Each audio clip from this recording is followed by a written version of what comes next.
मध्य प्रदेश में लोधी समाज ने बढ़ा दी है शिवराज और भारतीय जनता पार्टी की सरकार की टेंशन। दरअसल प्रदेश में मंत्रिमंडल को विस्तार भाव और ऐसो लगभग क्यों सालन बाद भाव हुई है भारतीय जनता पार्टी की सरकार में, जब लोधी समाज को प्रतिनिधित्व नहीं मिल पाओ। और यही वजह से अब लोधी समाज अगले उपचुनाव के पहले भारतीय जनता पार्टी पे जबरदस्त दबाव बनाने की रणनीति पे काम कर रहा हो। सागर जिला की सुर्खी विधानसभा सीट पे तो बाकायदा इकेला ने बैठक भी भई है, लेकिन उसके पहले हम आपको एक तस्वीर दिखा रहे।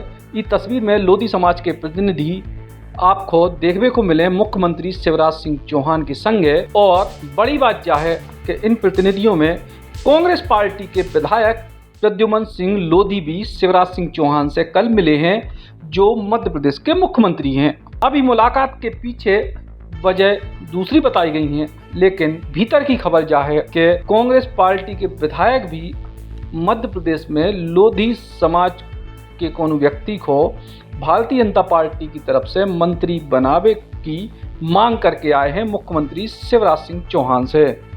बड़ी अनूठी बात है, लेकिन यह तस्वीर आपके सामने है। इसके अलावा सागर में सुर्खी विधानसभा क्षेत्र में कुछ दिनों पहले बाकायदा पूरी बैठक भई थी और इस बैठक में सीधे तौर पे यह बात कही गई कि मध्य प्रदेश में शिवराज सरकार में लोधी समाज को प्रतिनिधित्व नहीं मिली। इस वजह से अब भाजपा के लाने मुश्किलें बढ़ वाली हैं उपचुनाव में।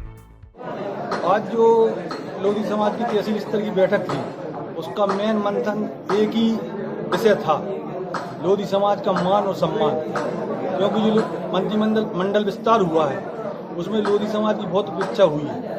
उस संबंध में एक आपात बैठक बुलाई गई है और इस बैठक में निर्णय हुआ है कि अगर भारतीय जनता पार्टी किसी लोधी समाज के व्यक्ति को अगर मंत्रिमंडल में नहीं लेते तो निगम का अध्यक्ष अगर उपचुनाव के पहले नहीं बनाएगी तो हम लोग इस चुनाव में आगे की रणनीति तैयार करेंगे कि हम लोग कहाँ जाना है। अभी सिर्फ इस विषय पर चर्चा हुई है कि अगर ये बात ऊपर तक भेजेंगे पार्टी पर, पार्टी अगर मानेगी तो बात बनेगी, नहीं मानेगी तो हम लोग इस चीज का विरोध करेंगे और एक बात बता देंगे कि सुर्खी में भाजपा को कितना नुकसान हुआ। दरअसल मध्य प्रदेश में लोधी समाज बड़ी संख्या में है और इस समाज से भारतीय जनता पार्टी ने क्यों बड़े नेता दे हैं।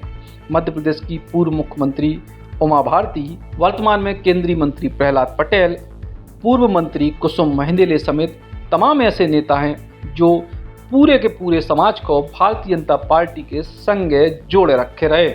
लेकिन अब परिस्थितियां बदली और यही वजह से पिछले 2018 के विधानसभा चुनाव में 3 सीटें कांग्रेस ले जाने में कामयाब रही, लोधी समाज के बाहुल्य की लोधी प्रत्याशी उतार के, जबकि भाजपा को मिले केवल 5 विधायक।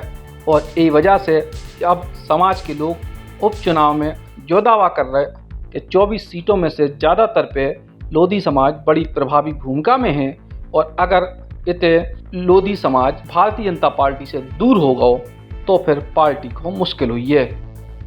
भारतीय जनता पार्टी लोधी समाज के 5 विधायकों में से 2 मंत्री का यदि मंत्री पद में स्थान नहीं देती तो लोधी समाज जितनी भी 24 सीटों पर चुनाव होना है सभी पर भाजपा के खिलाफ मतदान करेगी। और यदि हमारे लोगों को उचित सम्मान, उचित पद, मंत्री पद, निगम मिलता है तो जैसे भाजपा का सपोर्ट करते आए हैं वैसे करेंगे। फिलहाल तो जैसे तैसे मध्य प्रदेश में मंत्रिमंडल को विस्तार होगा, लेकिन इनमें सामाजिक, जातिगत और क्षेत्रीय असंतुलन साफ तौर पर नजर आ रहा हो। यही वजह से अब नई मांगें, नई समस्याएं निश्चित तौर पर शिवराज सरकार के सामने हैं। सागर से कृष्ण का नगाइश बुंदेली बौछार के लाने। ज्वाइन कीजिए MPPSC में अब तक का सबसे ज्यादा सिलेक्शन देने वाला MPPSC सुपर 100 बैच। ये एक ऑफलाइन बैच है जो 1 सितंबर से सिविल सर्विसेज क्लब भोपाल में शुरू होगा।